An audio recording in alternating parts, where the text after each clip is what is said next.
How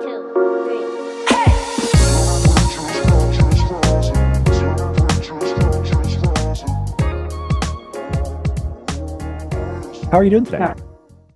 I'm doing great. It's Friday today. Yeah. Whatever day, people are listening to this. I mean, Friday's always a brilliant day. I think for me, I'm a happy Friday kind of girl. And I would say that, my kids have taught me it's Friday, apparently now, Friday. Well, happy Friday to you. Yeah, thank you. For those who don't know Heidi, a bit about your background, your experiences, and what led you to today. So I've been very fortunate to find work that I really love, that I'm still really passionate about. So I'm in human resources. I spend my days helping to, hopefully inspire the next generation of leaders, build great cultures where everyone feel like they can belong. I've been doing this for 25 years now. It's gone by, it is true what they say, the days are long, but the years are fast, and I think I feel very fortunate that I still love what I do today, probably even more than I did when I started my career. Why did you start? So, I mean, you could have chosen a number of different career paths. Why was transformational HR? Why did that end up being the path? So initially, it was more the traditional HR. And I would say that I was really inspired from the very beginning and recognized the opportunity that, we can really transform organizations. We can really be at the cusp of innovation, and truly create world-class organizations that ultimately, enable people to live their best lives, do their best work. I got really excited about that early on. And I would say it started with an HR 101 class that I took as a prereq for one of the programs that I was taking. I put myself through school as I was building out my career. So I graduated university when I was already a director and won a 40 under 40 the same year. And I love telling students that because I think it's really important that there's no clear-cut path for what success looks like. You define that for yourself and you take the path that you need to take. And so for me, I've been a lifelong learner. Initially out of a necessity because I needed to put myself through school and pay for it as I went along. And then I sort of got hooked and thought, okay, clearly I nurtured a growth mindset before I knew what that was all about and recognized that I got really excited about being able to practice and obviously continue my education. And so, when I look at my own background, I kind of laugh at about all the things I've kind of done, workshops and seminars, and for me it's really instilled that like life a love of learning, and I think it's really helped me continue to transform how I lead and what I bring to the table when I join an organization. It's a really good point. And on the show, we've talked a lot about the context of the traditional employment path. So for most individuals who pursue a corporate career, it's high school, 4 years or more in university, you go in the corporate world, you spend 20, 30, 35 years growing your career, you retire. And for many people, the path was a singular path, to your point. So you did your you did your undergraduate degree in an area of specialization, and then you took that and you applied that to your career. And some people made changes, midpoint, you made some career transitions, but most people, for the most part, stayed on that path. Now, today, it's never been easier to redefine, redesign, re-explore different paths. So I think you're spot on. It's no longer that linear idea around growth. It really is incumbent upon the individual to be able to define what works for them. And I guess the great news is now that there's lots more flexibility. And the scary thing is now that there's lots more flexibility. So it kind of cuts both ways. And I have this mantra, like, don't wait, create. Go create those opportunities for yourself. And I think a lot of times we wait, people get frustrated. They're waiting for the promotion. They're waiting for that. Why wait? Go and create those learning opportunities for yourself. I think volunteering was a big part of my life, my career still is.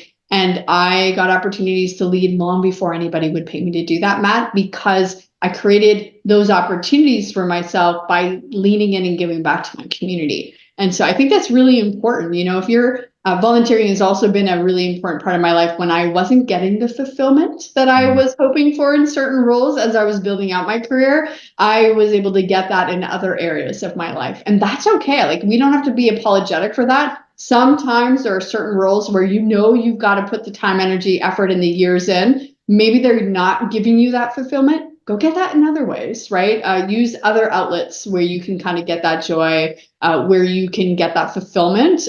It's really, really important. I think you do your best work when you've got that full cup, if we could call it that. Yeah, I completely agree with you. I'd love your thought on a particular stop on your career path that is of interest. And when we first connected, Heidi, you were working for Invest Ottawa, supporting over 100 startup and scale-up organizations. So talking to entrepreneurs in high growth companies on a daily basis. And I'm just curious, in light of what we just talked about, what were some of the themes of success or perhaps opportunity that you saw with that cohort? So I'm not an entrepreneur, but I have that entrepreneurial spirit, and I love working with founders and founding executive teams. I love I would say one theme is passion. Like clearly, when you start a business, you're doing that because you can't not start that business, right? You're so passionate about what you want to achieve, what you want to build, what you want to grow, and I would say that is really, really critical. I've had so many conversations with founders and founding teams about the importance of really loving what you're doing, because there's going to be bumps in the road. There's going to be highs, there's going to be lows. And if you really love what you're doing, which so many of these founders that I had the pleasure and privilege to work with do, it helps them get through those more difficult times, those puzzling times where you're trying to navigate a variety of different things as you're kind of scaling your business. And I would say that that is really, really critical. The other thing I would say, and the big theme that I recognize, again, kind of in that journey as an advisor and supporting so many companies, is really important who you build your company with. And so, when you're kind of thinking about bringing in a co-founder, when you're thinking about building that first initial founding team that's going to help you kind of, start your business and then scale your business, it's really, really critical about making sure you're bringing people into the tent, whatever you want to call it. These people are aligned with your values, that you have a similar vision, and that you like these people. And I know that sounds really basic, but I feel like a lot of times people will go looking for a co-founder and they need a technical co-founder, or they need somebody who's got that sales exposure and experience. And I was very surprised with how much founder mediation I did in that role. That was not necessarily something I expected early on, but when you build relationships with people and you've got that trust and credibility, they'll come to you to say, like, I'm having challenges with like relationships, and how we communicate and how we're making decisions. And I think that ultimately, like all relationships, you want to kind of date and get engaged before you kind of get married. And I feel like, have those early foundational conversations right from the get-go with your co-founders and your leadership team. When we've got to make a really tough decision, who's going to make that decision, right? How are we going to communicate when we're feeling frustrated with one another, when we hit that roadblock? I think it does come down to fundamentals, even at that early stage as you're starting up and scaling up. That core, those relationships are crucial.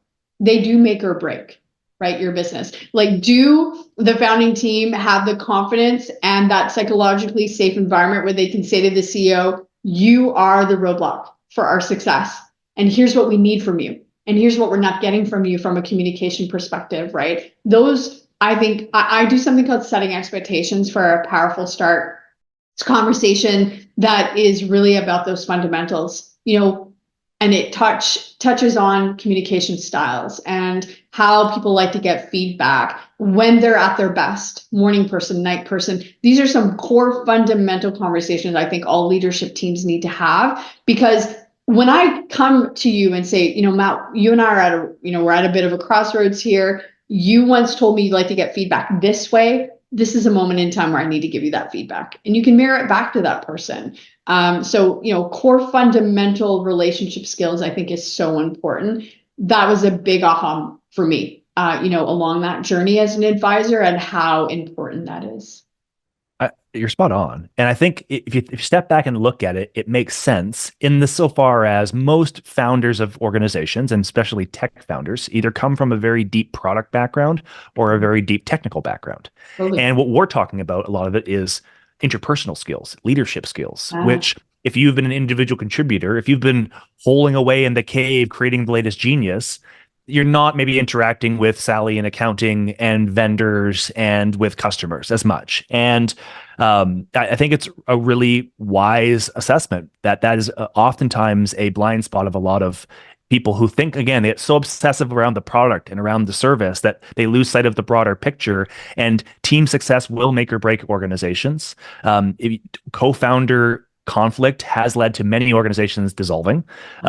We can watch the Facebook movie a few times to figure out that as one of the best examples of it, but certainly not the only example of it.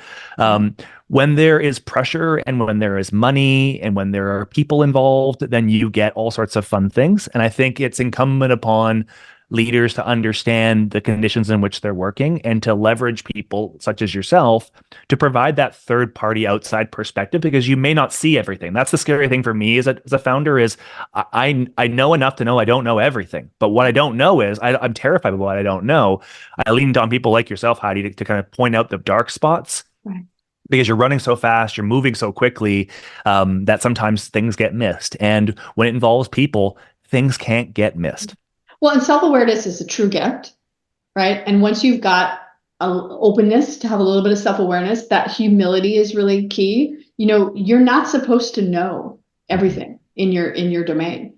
I think curiosity is so important, right? That growth mindset, but that appreciation. Some of the best leaders I've worked for and have worked with are those leaders that are open to feedback.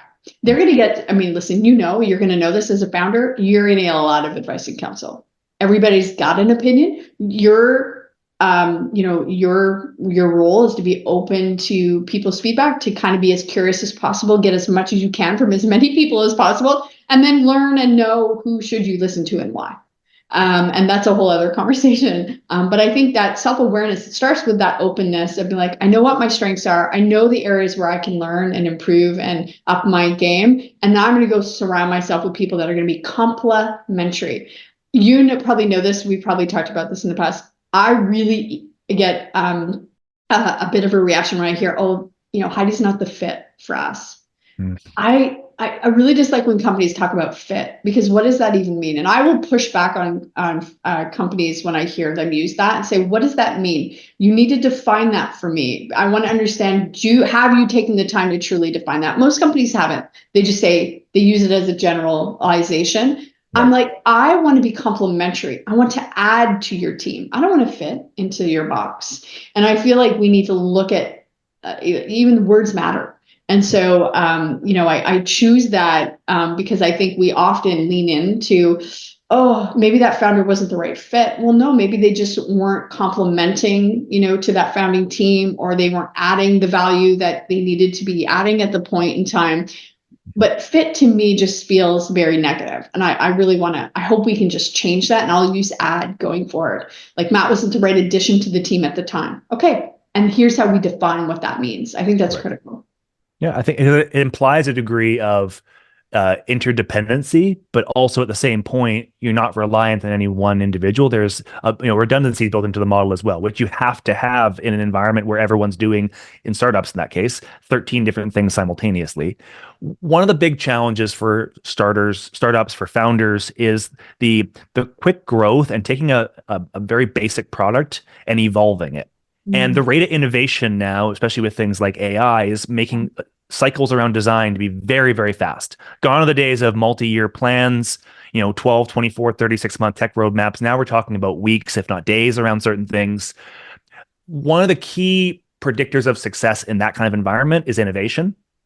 And creating an environment where people on the team feel comfortable, confident, empowered to bring forward ideas in service to improving the collective, because one person, even Steve Jobs, even Bill Gates, even Elon Musk, pick your tech entrepreneur of the day, even they lean on people. How, as a people leader, do you think about, when you're working with executive teams in startups, how do you think about helping them create conditions to inspire innovation? I think the pandemic led us to this great opportunity. I call it the pandemic pivot. Exactly what you were saying. Like, a lot of times in HR specifically, like we plan, we overplan, and then we don't execute, and then wonder why we're not adding strategic value, because like it took us so long to initiate on something, and the business has moved forward. I think the pandemic enabled us to pivot really quickly, and I love that. And I would say from a leadership perspective, you know, it's about creating that environment where it's a growth kind of mindset as a leadership team, where we're willing to make mistakes. We're willing to recognize, in our failures, what are we learning from that? And cultivating this really, this environment that is safe and welcoming to generating ideas and being innovative and creative. Nobody gets it right the first time. And if you don't initiate an environment where you are encouraging your people to come forward with their best and, their best ideas, their most innovative kind of solutions to some of the puzzles that you're navigating, you're not going to, you're not going to fail, you're not going to grow. And I think that it's the pandemic to me was some of the most innovative and creative times in my career. And I did not anticipate that going in. But it put roadblocks that I've never experienced in front of me. And it brought puzzles that I had to solve that were never solved before. So it was kind of like this perfect opportunity for me to create and innovate, as a leader myself, but then with the teams that I was supporting, same. Like, I think this was uncharted territory. And it's in those really difficult moments. In this case, I'm referencing the pandemic, but you can reference any other difficult moment in your company's time. That's when I think sometimes you do your best work, because you can't rely on what we've done in the past. And we shouldn't necessarily rely on what we've done always in the past. Sometimes we need to kind of breed a new sense of innovation and being creative. And I would say creating that environment where that's nurtured, where that's appreciated and celebrated, I think is really important. My kids, I read this great book to them by 𝗂𝗵𝗲 called "It's Okay to Make Mistakes." And right away, it's nurturing that growth mindset, and that you can't actually achieve true success if you don't fall a bunch of times, right? Before that, I would say communication is really, really critical. And I also think this openness and understanding, and I've certainly experienced this, you're not always going to have success in everything that you put out there. And then what are you going to do with that? And how do you, again, from a mindset perspective, go, we failed, that was a bust. What are we going to learn from it? How are we going to do it differently the next time? And even, recently, my oldest son was going through this, he's in grade school, and they were encouraging him in this portfolio of a reflection exercise. What would you have done differently? Imagine if we all embraced that. Oh, that didn't go well. That was a real bust. What can we do differently the next time? And then the conversation changes, Matt, right? It's about how do we learn and grow from this? And I think we need to instill that more in our teams. I think we can all do better. Like, even for those organizations that are really knocking it out of the park, I think there's always an opportunity to kind of lean into your teams, nurture the great talent you have around the table, be more curious, ask more questions. What could we be doing better? One of my favorite questions as a leader is to ask my team, what could I do more for you? What am I doing? Like, you think of a start, stop, continue. I always like to start with the continue part because it's more positive. But I love asking my people, where can I lean in? Where can I lean out? It gives them right away the language they need to use to say, how to get out of my kitchen. I've got this. This is a lean out moment for this particular kind of circumstance. And that is really helpful, even curating the language as a team that you need to really fuel innovation, be at your best, do your best work. Great points. And when I think about this question, I think about a few different things. I think first about how cultures are changing in organizations. You've talked about the pandemic being an inflection point around things like innovation and speed and rate of growth. It also caused organizations and leaders to reevaluate the core employment contract. That the one that we grew up with was Monday to Friday, 9 to 5. I'm using that very liberally, of course. So I don't know if it was 9 to 5 for much of us, but 9 to 5. And then with an understanding that there was some trade-off around weekends and vacation and all sorts of stuff. And that it's obviously now evolved. We now live in a 24/7 world. We have flexibility, but only insofar as the ability to move work around those 24 hours a day, 7 days a week. There's still work coming 24 hours a day, 7 days a week. I grew up in a world where when I took my vacations early in my career, nobody called me and emailed me. And now it's become societally acceptable now that you can just intrude upon people's time even when they're on vacation. I'm not lamenting this. I'm just kind of setting context around it. One thing though that I haven't seen really evolve that I'd love your thoughts on is recognition. Mm. It is a topic that most people don't really talk about because it feels very like basic and very self-explanatory, and yet nobody gets enough of it. Totally. Nobody gives enough of it. And I do this, you've run workshops, I've run workshops. I would do the exercise of put your hand up if you get too much recognition. And I've never had a single person put up their hand ever in every one of those workshops. We're all so busy. We all have this unfortunate bias of if you do well, that's your job. If you don't, it's a problem. Right. How do you think about reward, recognition, and culture, and how they fit in kind of a post-pandemic landscape? I agree with you. I've never done an ENPS where recognition has been, not on the area of growth for a company. I think every organization can kind of, lean in there, and make improvement. It's interesting because I often think about it this way, like, how do I want to be recognized? And I actually, again, as part of my setting expectations for a powerful start, I actually asked team members, how do you like to get recognition? Because Matt, not everybody likes to be publicly recognized. Some people are uncomfortable with that. Like, I think you need to meet your team where they want to be met. And I think first and foremost, I think organizations could be asking their teams more, how do you want to be recognized? What matters to you? And is that the total rewards pieces of things like extra time off and bonuses and options or is it things like investment in my education and my professional development? And so I am a big believer, again, the pandemic was a big eye-opener for me. I'm a creative. I've got lots of really cool ideas. I could brainstorm any day of the week, and I love to brainstorm. It really fuels my creativity. I realized really quickly, like, if I roll out a program and I haven't brought the team in to be part of that solution, it's going to fall flat on its face. I'm not going to truly meet the needs of the team. So I'm a big believer now more than ever is I'm going to lean in out and I'm going to say to my team, I'm going to encourage the team to step forward and give us their ideas and their solutions on how they actually want to be recognized, because I think it's critical. And you know what? Some leaders might surprise themselves. People just want to be thanked.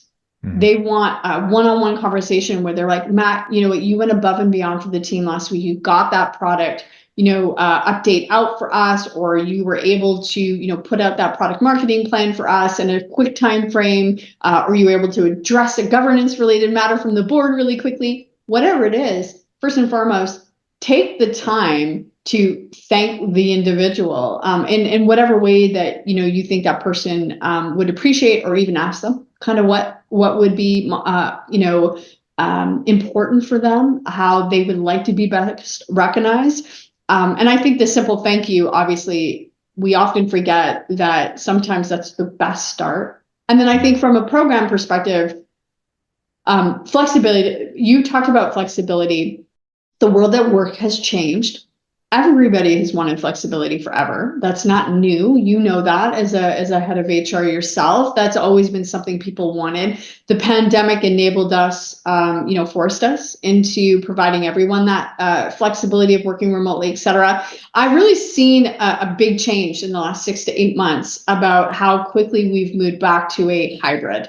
Right. I think hybrid, I got asked this question like a year ago, 2 years ago, what's the future look like? I think we all knew we'd go back to a hybrid model. I think there will be some companies that will always embrace full remote, some companies that will fully embrace in person 5 days a week. And then you're going to have probably the biggest chunk of companies who are going to have this hybrid model. And so I think flexibility is here to stay. I think, though, at the end of the day, I think a lot of companies are still sort of figuring out what that looks like to them and what that right balance is. And it comes down to recognizing what do your people need? How do they want to be recognized? Well, they want to be trusted. They want to work for an organization that values the work that they're bringing to the table. And that is part of that whole recognition piece. I think we need to think beyond the traditional ways we recognize our people. Again, going back to the fundamentals of figuring out what each of your individual folks want, and recognizing that that's going to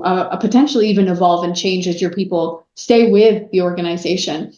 So I encourage people to have those conversations quite candidly in your one-on-ones. Ask your team members the next time you sit down with them for an ops review, hey, by the way, as we kind of navigate, the year and we start knocking off some of our goals, what are some ways that you would like to be recognized for some of the work that you're doing? That's a great question. I will open up a whole awesome conversation and may give you insights you've never even had before, even if you worked with this person for the last 5 years.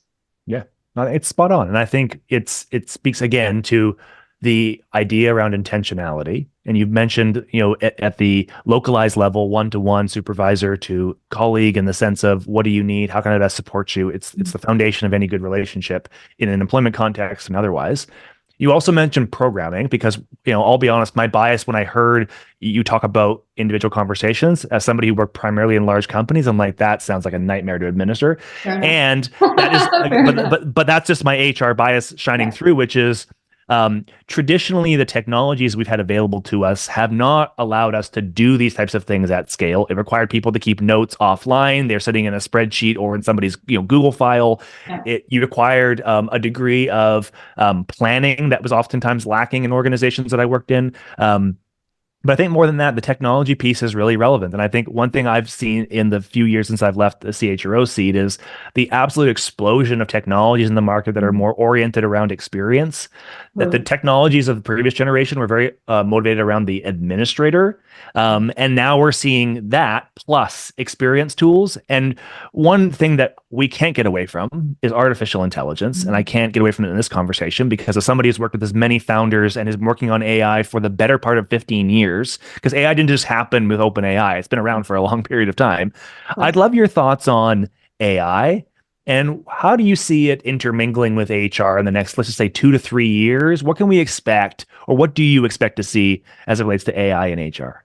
So I'm an AI enthusiast. You and I have had side conversations about this. I embraced it pretty early on, and I am so surprised today how many HR leaders still haven't opened their minds up to kind of exploring what AI is, how it can be complementary. And I see it as very complementary to the work that I do each and every day. I use it every day. I've got a variety of tools that I have at my disposal. I've been teaching my children AI and how to use different tools. I've also taught my dad. And I think that from an HR, specific, opportunity, I think, we have embraced technology over the years. We all have access now to different tools. I would argue that a lot of us still aren't maximizing the investment on our applicant tracking systems and our HRIS systems, et cetera. I think AI is going to enable us to be at the forefront of some of this change. Like, I've had conversations with CTOs where I'm at the table saying, what are we going to do internally? How are we going to embrace AI? Right. And that wasn't something that I anticipated or expected. And I keep encouraging the HR leaders in my community to lean in, be at the table for your AI strategy with your CTO and your CIO, right? Figure out a way to embed the practices and the policies and all that fun stuff that you need to, but, be the first person to say, I want to use an AI tool. How can we embrace it? I think from a productivity perspective, from an innovation perspective, from a collaboration perspective, there's a lot of companies, Matt, that have one HR person, in their organization and won't necessarily have a team of 20 ever. Guess what? That person now, has the ability to lean in on technologies like your tool that you're going to be putting out soon, right? Where they now have, a co-pilot, right? A co-collaborator, someone that can help them up their game very quickly in terms of rolling out policies, procedures, being able to, navigate a pros and cons of something, right? Look into employment law legislation, being able to roll out best practices. I mean, I think there's so much usage for us as HR professionals. I'm actually quite excited about the latest technology that is coming. I've been asked many times already whether I'm afraid of being replaced by AI. I'm absolutely not. Yeah. I'm afraid, though, for those people that aren't going to embrace it. And I used this example once on a webinar where I said, if I had told you that 10 years ago you would be putting all kinds of public stuff on Facebook and sharing your latest and greatest news about yourself personally, professionally, you'd tell me I was crazy, maybe 15 years ago. And I said, how many of you are using Facebook today and couldn't imagine your life not using it? Now, I'm not a Facebook user myself, but I appreciate the reasons that other people are using it. And you could say the same thing about LinkedIn and other tools that are embedded into our day-to-day.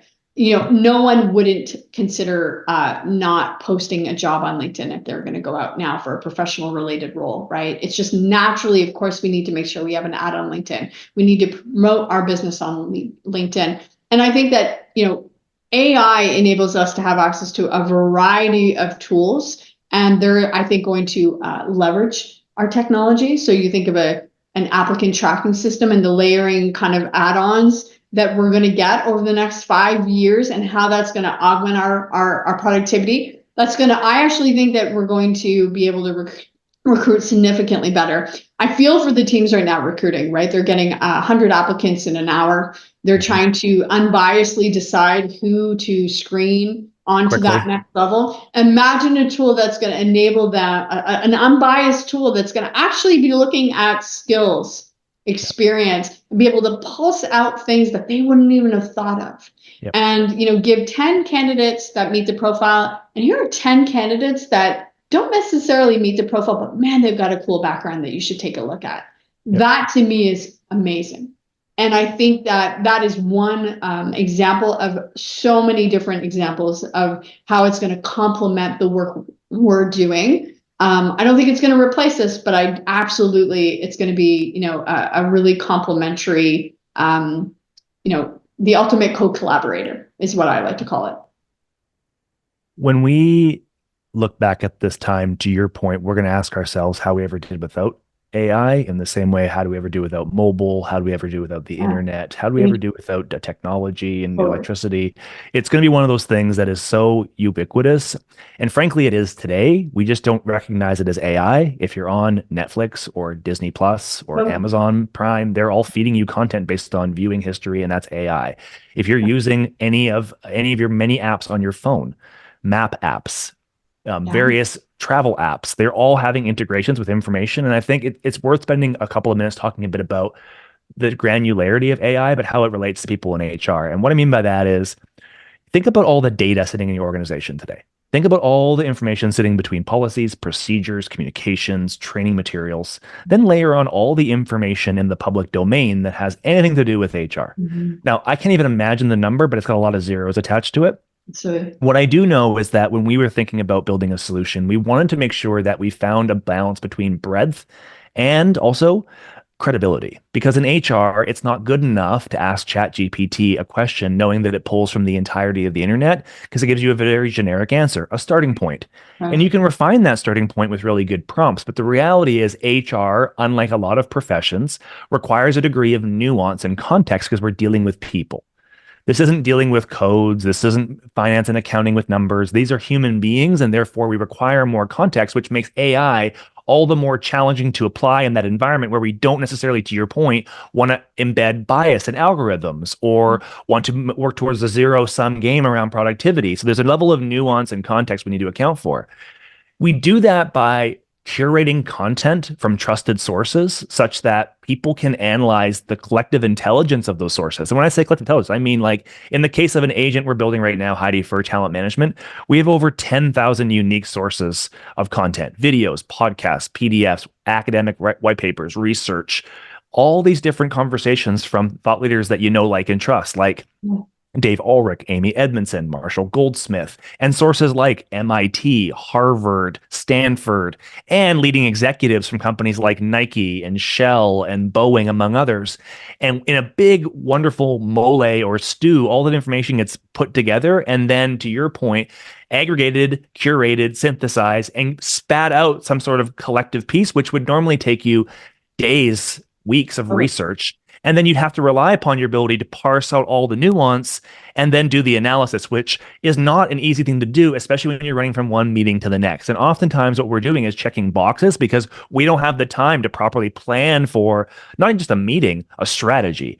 And what I think the technologies of today and tomorrow are going to be for us are removing the resistance and the effort required to get to that final destination. So whether it's asking a question in ChatGPT or Atlas Copilot with the expectation of an answer, a starting point, or whether it's, to your point, sifting through tens of thousands of resumes to get to the 50 you really want to spend a bit more time digging into. There's a level of efficiency that is gained. There's a level of inclusion that is gained with the technology. And it's something that, to your point, as HR leaders, as people leaders in general, we need to be part of the conversation, because if we're not, other individuals will, and I promise you they're not going to have the same human-centric lens. They're going to look at this as a technology advancement, a product-saving tool, an efficiency lever, all things that are true. But if they operate those in a vacuum, we don't think about the human opportunity in front of us, then I think we're going to be missing a generational opportunity to really transform the way work happens. We can create space. I talk about this every day with executives. Like everyone, every HR team that I'm speaking to now, similarly to the conversation around recognition, when I ask them if they, who here is overworked, who here doesn't have enough to do, everyone has too much on their plate. Nobody has enough time for anything anymore. So when we say, hey, we can introduce a solution that provides you with 4, 6, 10, 12 hours back in your week, what would you do with that time?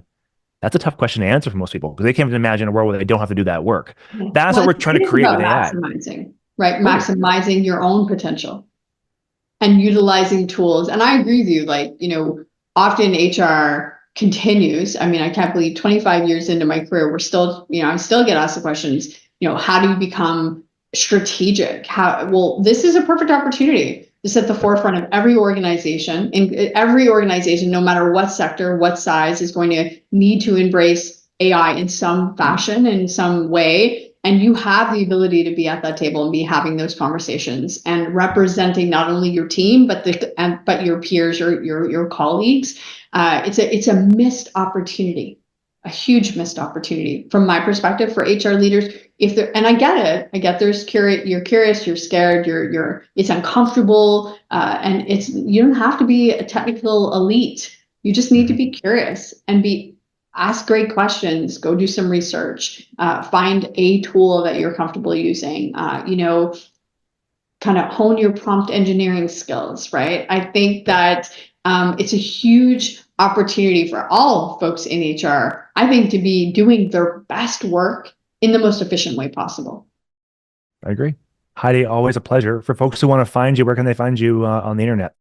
Yeah, I'm on LinkedIn mostly. I think that's probably the best way to find me. I often like to leverage that platform to talk about things I really care about, and also showcase other organizations I'm really passionate about. Great. We'll put your details in the podcast show notes. Heidi, to be continued. Thanks for the time today. Thank you.